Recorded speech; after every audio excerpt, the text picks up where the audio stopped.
Year 2025. Across classrooms, news feeds, and family tables, the same 10 myths still frame Native America. One culture. Teepees everywhere. No cities, no agriculture. A people who vanished when the frontier closed. The record says otherwise. The geography is continental. Great Lakes and St. Lawrence. Mississippi River towns. Northern plains and high plains. Southwest mesas and canyonlands. Pacific Northwest forests and fjords. Atlantic tidewater and pine barrens. These are named homelands, with roads, fields, fisheries, and council places that long predate the border lines on modern maps. Principal actors are many and present.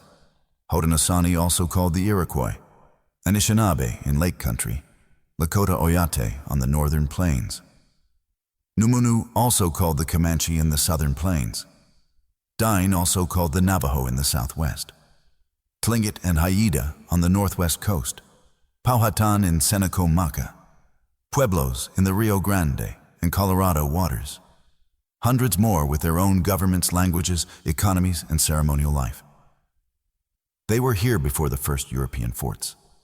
They are here now with councils, courts, schools, and programs that serve citizens today. The record is deep and varied. Earthwork capitals with plazas and neighborhoods. Longhouses, earth lodges, stone and adobe towns, plank houses and mobile teepees fitted to season and ecology. Maize, beans, and squash fields. Irrigation ditches, terraces, orchards, and fisheries. Trade routes by river trail and horse that linked Gulf Coast plains, mountain basins, and the far north. Treaties, petitions, inspection reports, school ledgers, winter counts, and ledger art. Court decisions in the 20th and 21st centuries that rest on treaty text and precedent. None of this matches the myths. The guiding question is clear. What turned resilient facts into simple stories, and why do those stories endure? The stakes are practical and present. Public understanding shapes funding for language schools, health services, land management, and archives. It shapes how children learn the names of the nations around them, and how neighbors meet in law and ceremony. This film follows the evidence. Date by date, place by place, we test each myth against the record and keep the narrator steady and neutral. The goal is plain. Shrink the myths. Let the archives and the living nations speak. The myths did not appear in a single year. They formed across layers of policy economy and print. Before contact, river towns and road networks joined fields, fisheries markets, and council places. After first landfalls, epidemics ran ahead of forts and missions. Survivors rebuilt governments and trade. Yet, outside narratives began to describe emptiness, wilderness, and a single kind of people. The gap between record and story opened early and widened under law. Key dates frame the buildup. In 1763, a royal proclamation drew a line along the Appalachian crest and tried to bound settlement. Pressure crossed it within a decade. In 1787, a Northwest Ordinance designed a path from territory to statehood and set survey and sale as default practice.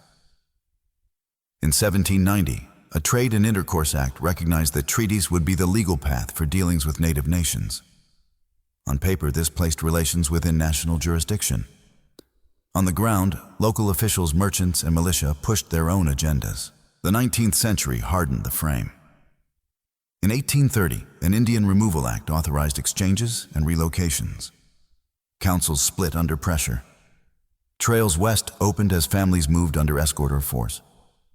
In 1849, Indian affairs shifted from war to interior. The change promised civil management. It delivered a bureaucracy that kept ledgers, schools, and ration stores with wide discretionary power.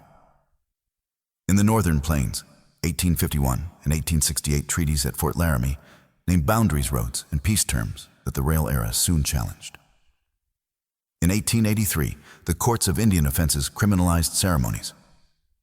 In 1887, an Allotment Act broke up common title into individual parcels and opened so-called surplus land to outside buyers. By 1891, agency rules made school attendance compulsory and tied rations to compliance. A public narrative formed in these decades. It said the old ways had ended. It set a single path to citizenship, and farming had replaced nations.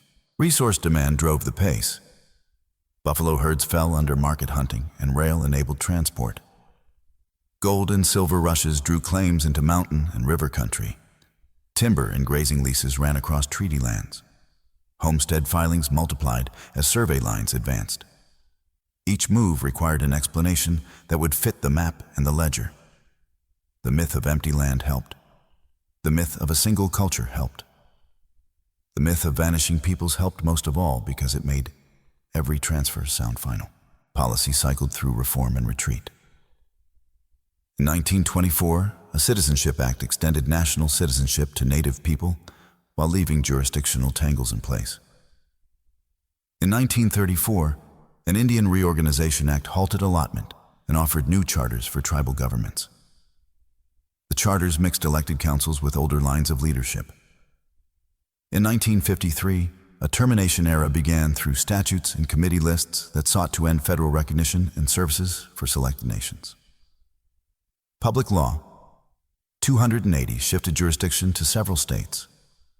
In 1968, an Indian Civil Rights Act affirmed protections within tribal jurisdictions. In 1975, a Self-Determination and Education Assistance Act allowed contracting for health and education programs. In 1990, a Languages Act recognized the value of Indigenous languages in schools and public life. Across these shifts, the public myths lingered even as laws moved toward recognition and partnership. Immediate triggers repeated across regions. Arrests over ceremony or hunting, disarmament orders, ration cuts during hard winters, interpreter disputes at agency windows, school placements far from home. Each incident generated letters and petitions that described nations as nations and asked that promises be kept. Each incident also produced reports that framed problems as administrative and temporary. The second set circulated in newspapers and annual reports. It carried farther. Objectives and constraints were different for each side. Federal agencies sought quiet borders, predictable budgets, and clear authority on paper. Territorial governors wanted land opened and lines secure for rail and ranch capital. Mission boards and school superintendents pursued a theory of improvement through uniform instruction. Native governments aimed to preserve land kinship language and ceremony while adapting to markets and law. They faced disease, loss of game, and livestock seizures. They faced distance to courts and cost of counsel. They faced translators who served the agency first. Logistics favored the expanding state. Telegraph lines stitched forts to capitals. Rail delivered grain lumber and troops across seasons. Surveys fixed routes and titles. Native logistics relied on horse herds, canoe roads, winter caches, kin networks, and trade fairs. These supported continuance yet could not match the speed or reach of steel rails and electric wire. By the late 19th century, the pieces of the myth system were in place. A single label replaced many nations in school books. A teepee image stood for architecture from coast to coast. Cities in the river valleys faded from popular memory. Farming and irrigation disappeared behind a painted idea of pure hunting. The closing frontier narrative pronounced an ending. The record did not end. Governments endured. Yet the myths proved portable and convenient. They moved easily through pamphlets, museums, and tourist print. They continue today because they solve old administrative and cultural needs, even when the archives contradict them. In the Southeast, the contradiction between record and story sharpened in the 1830s. The Cherokee Nation governed from New Echota, with courts, council houses, printers, and surveyors. The season turned wet and hot in 1830. Couriers rode clay roads to deliver notices of a removal policy set in Washington City. The Cherokee Phoenix printed council debates and petitions. Farmers planted maize beans and peach orchards along the valleys. The public story outside said tribes would soon vanish or fold into counties. The nation said it was a nation. In 1832, the highest court recognized a boundary between state law and national treaty law. The result on the ground was mixed. County officers arrived anyway. Interpreters loyal to the agency framed each meeting as administrative, not diplomatic. Steamers on the Tennessee and Ohio moved troops and supplies. Contractors tallied wagons, blankets, flour, and pork. In the fall of 1838, the first detachments formed under tight deadlines. Cold rain slowed the columns. Illness spread in camp. Families carried hymn books, Bibles, medicines, and bundles of seed. The incident exposed every myth at once. A people portrayed as fading in story showed a working government, press, and farms. A policy framed as improvement used arrest disarmament and convoy schedules. A single labeled tribes hid the names of towns, clans, and councils. Reports filed that winter called the process humane and efficient. The ledgers recorded losses and burials. The weather that season was mud, frost, and grief. The route west remained in memory and record. On the northern plains, the peace promised in 1868 set another test. The Lakota Oyate signed at Fort Laramie for defined homelands, hunting ranges, and agency support. Snow still lay along the riverbanks that spring. Agency carpenters raised storehouses and schools.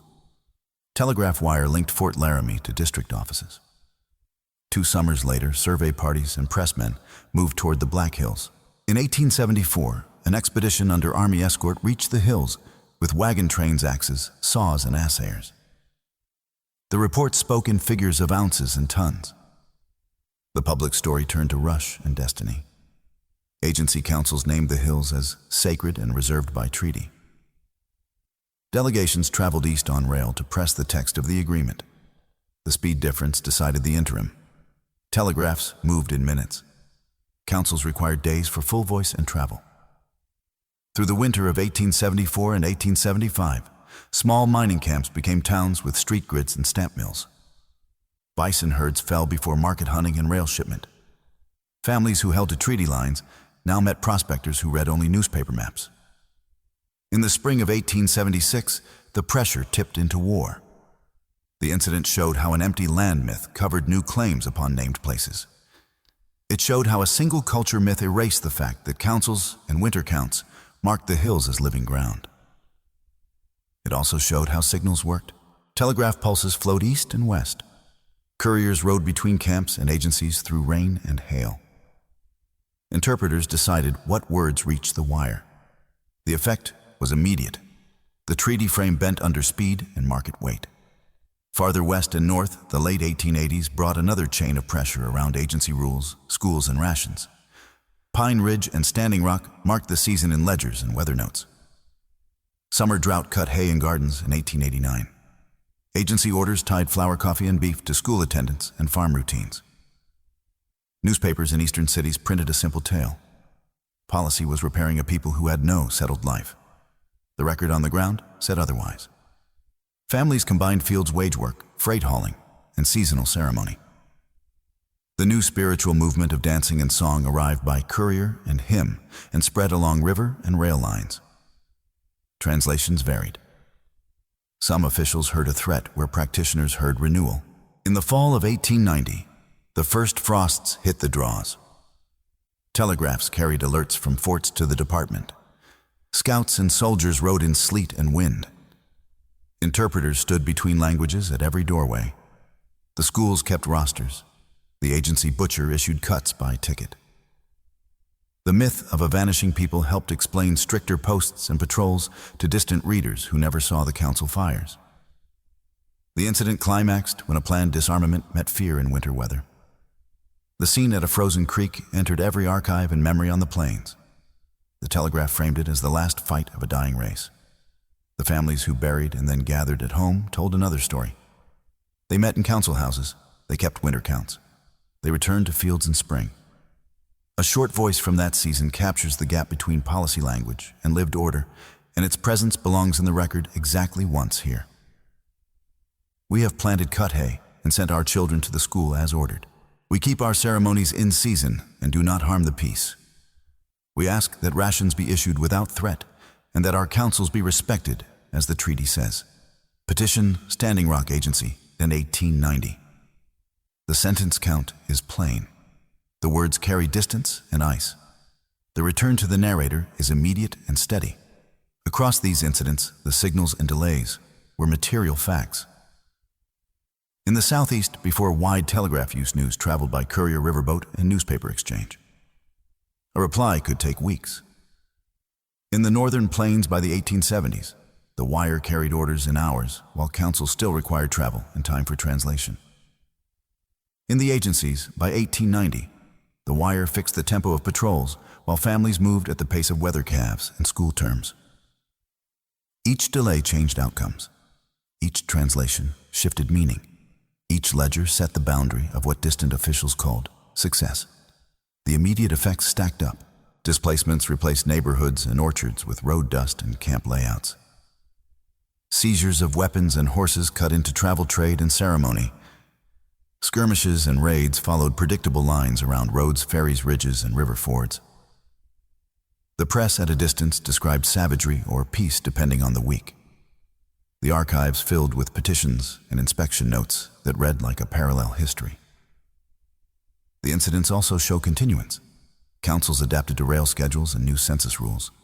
Markets reformed around wage work, freight contracts, and cattle herds. Ceremony moved indoors or to distant draws and then returned to the open. School notebooks preserved words in English and in native languages on the same line. Winter counts added new year signs for cattle trains, agency rules, and the wire. These three incidents span regions, seasons, and tools, yet they share one line. The myth system advanced whenever distant readers preferred a single label and a simple plot. The record pushed back through courts, councils, and ledgers. Pressure rose in rain, heat, sleet, and dust. It set the stage for the policy campaign that followed, and for the later turn toward reform. The campaign that sustained the 10 myths did not march with drums. It advanced through dockets, ledgers, inspection tours, and circulars that defined who belonged where children would live, which ceremonies were crimes, and how land could be titled. The route ran from a committee room in Washington City to a schoolyard at Carlisle, to agency storehouses on the plains, and to courthouse steps in county seats throughout the West. Resistance moved along parallel routes through council houses, petitions, newspapers, and later court filings and ballots. The narrator stays with the paperwork and its effects on homes, seasons, and memory. At the federal level, early trade and intercourse statutes said that relations with native nations would be conducted by treaty and license. The practice on the ground diverged whenever territorial boosters and speculators pressed survey crews forward. The treaty era formalized a diplomatic frame in which delegations traveled east with interpreters and kin sponsors, and returned with printed texts that promised boundaries, annuities, and services. The same texts often contained removal clauses or land cessions written under duress or amid epidemic losses. The policy road split in 1871 when statute ended treaty-making with nations as nations and replaced it with agreements and acts. That change withdrew diplomatic language and left administrators and courts to define obligations going forward. The legal machine that followed used a small set of tools with great reach. One tool was allotment, which broke common title into individual parcels subject to tax liens, foreclosure, and sale as surplus once patented. Another tool was the Court of Indian Offenses, which mapped ceremonies into a category of punishable acts and created fines or jail terms for dances, gatherings, and ritual leaders. A third tool was the boarding school network, which separated children from home languages and seasonal responsibilities and trained them in a narrow set of trades while enforcing English-only rules.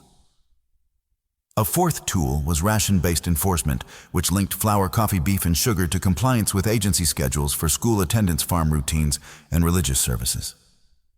Each tool generated records with dates, weights, names, and signatures. Those records became the public face of policy in reports that described order, progress, and civilization, while erasing the continuance of governance, language, and ceremony within communities. Enforcement followed a repeatable sequence. A circular left a department desk with a number and a date. An agent received it under a lamp at a post desk in the evening and drafted local orders. Interpreters delivered words in council houses and at doorways. Patrols moved along river roads and section lines. The butcher issued cuts by ticket on ration days. Inspectors appeared unannounced and counted heads in schoolrooms and rows in fields. Each step produced written entries, and the written entries traveled faster and farther than replies from councils. Telegraph lines made hours feel like command. Winter roads made days feel like delay. The gap was policy in action. Resistance also followed a sequence. Councils debated the meaning of a circular against treaty text and local season. Petitions gathered names. Delegations chose speakers and traveled by wagon and rail to Washington City.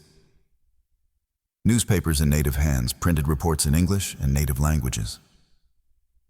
When courts opened narrow windows through jurisdiction or civil action, leaders filed suits.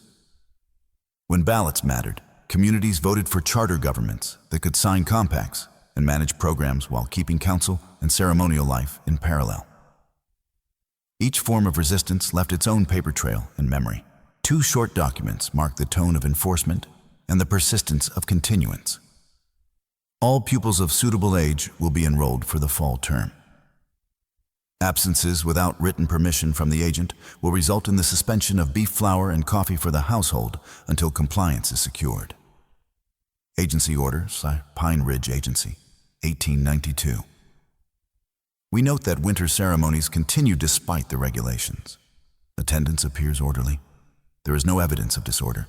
Recommend caution in the use of ration penalties, lest labor and planting be affected in spring. Inspection note, Fort Defiance, under 1904. The first voice is certain. The second voice is careful. Between them lies the daily life of families who planted cut-hay-hauled freight-attended school and kept ceremony in season while carrying the weight of regulation. Across the continent, the same docket path produced local variations. In Lake Country, allotment and timber leases rearranged waterside homelands and pulled men into wage work on booms and in mills, while women sustained language instruction and seasonal rice harvests. In the Southwest, stock reductions and school placements moved children away from shepherding routes and ceremony calendars. In the Southern Plains, grazing leases and rail spurs altered cattle economies even as councils managed brand books and trail rights. In the Northwest Coast, fisheries law clashed with treaty language about usual and accustomed places. Policy aimed for uniformity. Communities responded with specificity rooted in place. Numbers entered the story as instruments of myth. Enrollment counts treated blood fractions as ancient custom rather than colonial invention. Graduation totals from distant schools were presented as proof of uplift, while the costs in language loss and family separation sat off stage. Allotment ledgers claimed that more individual owners meant more civilization, while the arithmetic of fractionation made many parcels legally unusable across generations. Fact versus folklore appears here in quiet lines. Blood quantum is modern and statutory, not ancient. Teepees were one mobile form suited to a specific ecology, not a continental standard. Cities existed in the river valleys long before the first territorial capitals.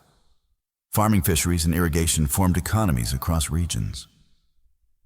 The policy path did not erase these facts, but it placed an official story above them and carried that story outward for readers who never set foot in the council house. Orders of battle do not fit a policy campaign, yet the prose of movement still matters. In the removal decades, the march ran by steamer rail and road under escort with commissary contracts and sick lists. In the allotment decades, survey chains and section lines mapped the ground and filing desks fixed time. In the boarding school decades, trains ran on school terms and holidays, and return trips were denied for cause as defined by principals. In the termination decades, hearings listed nations by name and statute, while leaders organized travel to testify and to fight the lists. In the self-determination decades, the march reversed along contract lines as health and education programs returned to native control through compacts and boards. The pace of each phase depended on transport signal and money. 2 after-action lines from mid-century show a change in voice as reform gained ground. We must recognize that prior policies have resulted in loss of language, family cohesion, and economic independence beyond the intended scope. Future measures should be designed with tribal governments, not for them. Federal Report, Washington City, 1953. This council notes the return of control over health and education programs under recent statute and reaffirms the use of revenue for language classes, fisheries enforcement, and youth work. Council Resolution, Navajo Nation Window Rock, 1976. The first sentence is an admission against interest. The second marks continuance through authority exercised in place. Even as reforms advanced, the older myth set persisted because it was useful. County museums preferred a quick narrative of passing. Textbooks simplified architecture into one mobile form and politics into a single-word tribe. Tourism used images that sold. Newsrooms selected conflict frames that fit time limits. Policy programs that required public votes moved faster when voters believed that history had already ended. Communities learned to carry two tasks at once.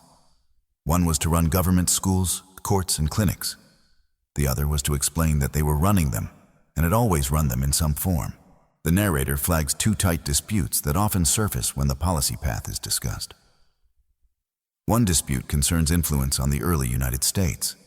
Observers among the founders studied the Haudenosaunee Confederacy and learned how a union could manage dispute and ceremony.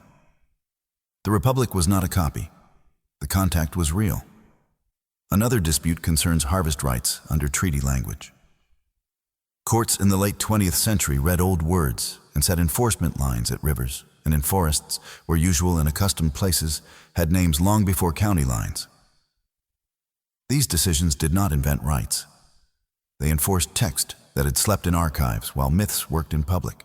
By the close of the 20th century, the campaign of ideas reached another turn. Self-determination policies expanded, compacting authority. Gaming compacts in some jurisdictions generated revenue that funded clinics, schools, courts, and cultural programs.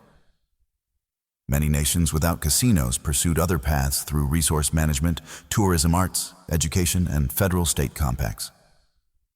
The myth that casinos made all native people wealthy remained in circulation because it was easy to say and easy to resent. The records of budgets, payrolls, and program outcomes show a more ordinary truth. Governments used revenues to meet needs, and the work was uneven across geography and law. The policy path also passed through classrooms where change is slow but durable.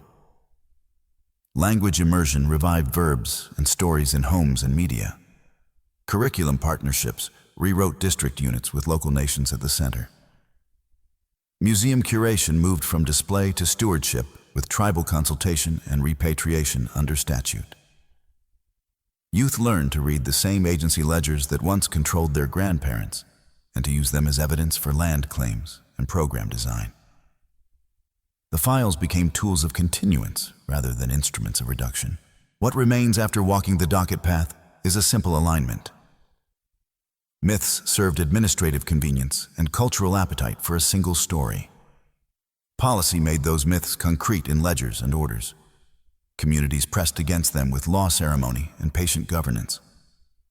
The result is not a triumphal arc. It is a record of endurance and reform that leaves both damage and strength on the page. The campaign is ongoing wherever a circular meets a council and a ledger meets a winter count. The shift arrived in stages rather than a single decree. The first stage was recognition that the numbers in ledgers did not match the promises on paper.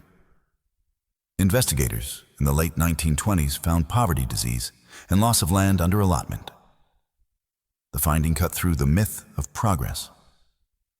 The next stage was a change in policy language in the 1930s that paused allotment and offered new charters for tribal governments. The later stage in the 1970s returned control of programs through contracts and compacts.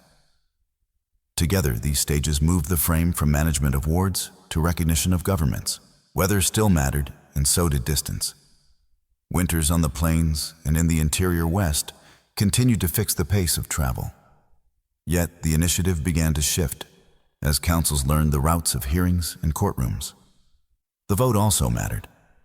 Veterans returned from war with skills networks and a claim to full civic voice. They stood for office at home and in county seats. Newspapers in English and native languages carried the case for self-government to readers far from agency gates. One admission against interest captured the moment when reform language became official. Past policies have broken families, weakened languages, and reduced economic independence across many reservations. The record compels us to design the next measures with tribal governments and not for them. Federal Report, Washington City, 1953. The words were plain, and the archive already held the proof. School rosters listed children by the hundreds far from home. Probate files showed fractionated parcels that could not be used. Health logs marked outbreaks that spread through dormitories. Wage books balanced in mills and stockyards, where relocation sent young families. The immediate effects of the turn were mixed but real. Councils adopted constitutions while keeping older leadership lines alive through kin and ceremony. Courts on reservations and in federal districts began to enforce treaty text that had slept in files. Fisheries cases placed wardens on rivers at usual and accustomed places. Education acts funded community schools and later immersion classrooms. Clinics moved under local boards. Budgets were never easy, yet the signature on a contract now came from a chair within the nation as often as from a distant superintendent. The human cost remained in view, and it keeps the narrator honest. Names appear in winter counts and in cemetery registers for removal seasons. Names appear in school ledgers during the boarding era and in the lists of those who never returned. Names appear again on ballots and council rosters in the years of reform. Displacement paths can be traced from river valleys to agency centers and then to cities under relocation and back again to homelands as families rebuilt language and law. A short counterfactual fits the evidence and stays bounded. Had reform not come, the loss of land and words would have deepened with each probate and each school term. Had it arrived a generation earlier, the continuity of language and governance would be stronger in every district today. The structural forces from the build-up still set limits. Rail and wire once gave policy its speed. Courts and contracts now provide reach, but also delay. Markets still bend choices. Jurisdictional puzzles remain in checkerboarded counties where allotment fractured title. The turning point, therefore, is not a single victory. It is a transfer of initiative. Councils and courts now hold more of the map. Agencies still matter, but they answer to governments on the ground. The myths persist in classrooms and in quick news frames because they are easy to repeat. The record pushes back with dates, places, and names. From this point forward, the story follows communities that use the very archives once used against them to secure language ceremony land and the education of their children. After the policy turn, the daily life of nations settled into a pattern of work, repair, and defense. Arrests still occurred over hunting or ceremony, then eased, as courts read treaties with more care. Transfers still moved families for school or wage work. Boundaries that had been cut by allotment were traced again for restoration or for purchase with settlement funds. Annuities that once arrived as flour and beef turned into program budgets held by councils. School regimes shifted from boarding control to community classrooms. The largest change was authorship. More signatures came from chairs of councils and less from distant superintendents. The record of this period is wide. It shows damage carried forward, and it shows long continuance. Law and administration defined the lanes. An act in 1968 set civil rights standards inside tribal jurisdictions. A case in 1968 held that treaty fishing rights still had force at usual and accustomed waters. A case in 1908 had already fixed water rights for irrigation in the arid West, and that line grew in importance as cities spread. In 1975, a Self-Determination Act supported contracts for health and education programs. In 1978, a Child Welfare Act strengthened the place of children within their communities and courts. In 1990, a Languages Act named Indigenous languages as a public good in schools. In 1988, a Gaming Act set a framework for compacts where states and tribes negotiated. These records are not the whole story, but they shape roads and budgets that run through every year. Land and resources remain the spine of daily work. Leases for grazing brought revenue, yet also forced hard choices about herd size and range.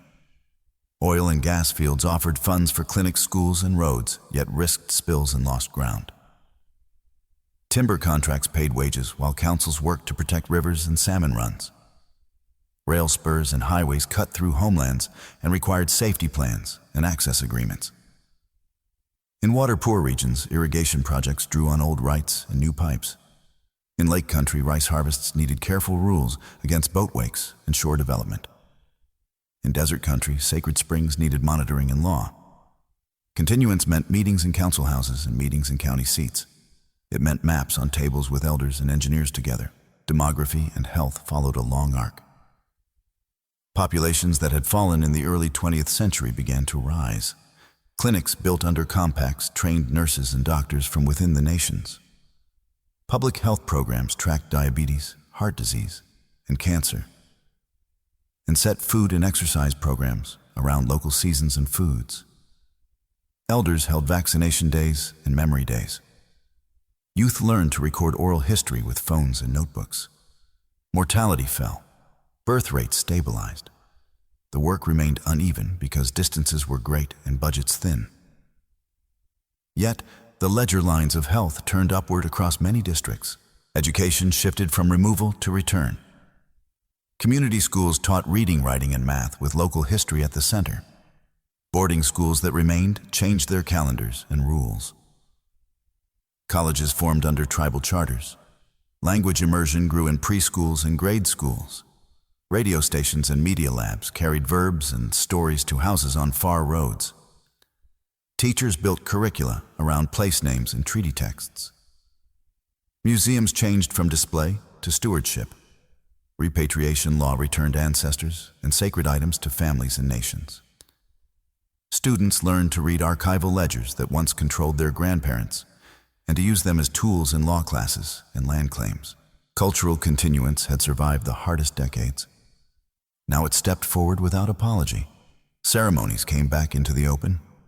Dances that once moved to distant draws under patrols returned to fairgrounds and schools.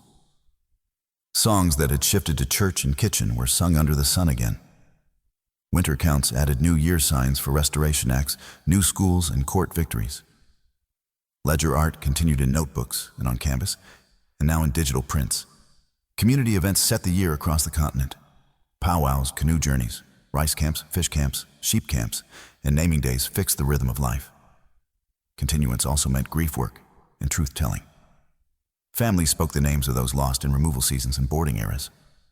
Memorial runs and rides crossed the routes their grandparents had walked. Memory met law in places where treaties followed families in daily life. Rivers in the Northwest carried gillnets where courts had affirmed rights. Wardens from tribes and states worked together. Hatcheries mixed science with stories to bring salmon home. In the upper plains, bison returned to pastures after a century and more. In the Southwest, elders taught prayer routes along stone and sand, even as wind towers rose on ridges. In the Great Lakes, wild rice beds were mapped and guarded and harvested. In the Southeast Mound, towns were protected as parks and as sacred places and as classrooms. In the Northeast, longhouse councils still met and the fire still burned. Economic life broadened. Some nations operated casinos and hotels under compacts with states. Revenue-funded clinics, language classes, fisheries enforcement, and infrastructure.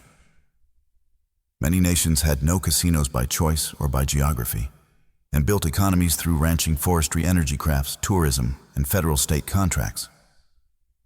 The myth that casinos made every native person wealthy did not survive a look at budgets, payrolls, and service lists. Most programs were sized to need rather than surplus. The ordinary truth is that governments used revenues to keep families housed, healthy, and learning, while they also kept ceremony and language moving forward. Records that sit at the heart of this era deserve mention. A case in 1980 acknowledged a taking of the Black Hills and set a fund that the Lakota Oyate have not accepted because land matters more than cash. A settlement in 2009 resolved a long trust dispute and paid funds to individuals and to education. A Restoration Act in 1973 returned federal recognition to a nation that had been terminated in the 1950s and showed that policy could reverse course. These records show that the archive can bend toward repairs, yet also that repair can take generations.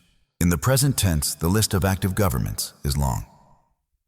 The dying govern a large homeland in the Southwest and run police courts, colleges, and clinics. The Haudenosaunee maintain a confederacy that manages land, language, and sport and international relations at the local scale. The Lakota Oyate manage programs in health education and treaty rights across the northern plains. The Anishinaabe steward lakes, forests, and rice, and operate colleges and radio. The Tlingit and Haida manage fisheries, forests, and heritage programs along the Pacific coast. The Numunuu continue civic life across plains and plateau towns and work herds in schools and programs. Hundreds of other nations run their own courts, police housing, and cultural offices. They negotiate compacts with states and with the federal government. They hold elections and pass codes. They manage emergencies and floods and fires. They carry both ceremony and spreadsheets. Public understanding remains a live factor because budgets and votes still depend on stories. Outreach teams visit schools and build units with teachers. Elders sit with councils for policy days. Youth direct films and podcasts. State standards change slowly, yet they change. County museums update labels. Highway markers receive new text. The archive grows and is read by more hands. The myths do not vanish by themselves. They shrink when people see maps and hear names and watch councils work in their own languages. The arc of aftermath and continuance is not a straight line. It bends with drought and price shocks and election cycles. It strengthens when language programs reach a third generation and when courts hold a treaty text under pressure. It holds when families keep names alive for children and for places along rivers and ridges. The measure of success is plain. Nations live in their homelands, speak their languages, teach their children, and govern their affairs. The work is daily. The story is present. The record is open. The record now supports a steady consensus. Native America is a plural of nations with long political and economic histories that continue in the present. Architecture, agriculture, and urban life predate colonial borders by centuries. Governance never vanished. It adapted under pressure and now operates through courts, schools, clinics, and councils. The central lesson is not disappearance. It is continuance anchored in land, language, and law. Disputes remain, and they are useful. Population estimates for pre-contact centuries still move as surveys and methods improve. The degree to which Haudenosaunee diplomacy informed early United States thought is debated in terms that separate demonstration from influence. The size and hierarchy of river valley cities are remeasured with each LiDAR scan and excavation season. The net effect of 20th century reforms is uneven by region and is argued in budget lines rather than slogans. Gaming revenue as a driver of prosperity is most often a local story, not a continental one. These debates do not unwind the core facts. They refine them.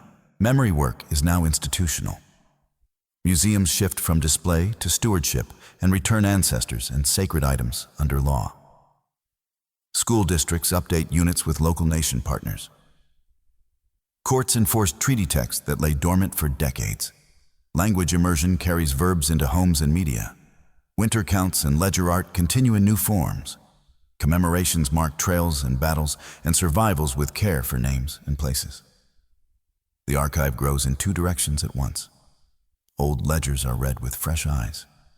New records are authored by the nations themselves. The enduring legacy is practical. Myths shrink when people see maps with correct place names and hear councils work in their own languages. Budgets and votes follow understanding. Health programs, schools, and fisheries enforcement depend on that understanding. The long arc is neither triumph nor elegy. It is a record of damage and repair managed by governments that never ceased to exist. Why this story endures is simple. It explains the country more truthfully by placing native nations where they have always been at the center of their own histories and present lives. And it gives the next generation a clear path from myth to record. What's one belief about native peoples you once held that you later corrected? Tell it in 3-4 sentences and include the source or trip that changed your view so others can follow.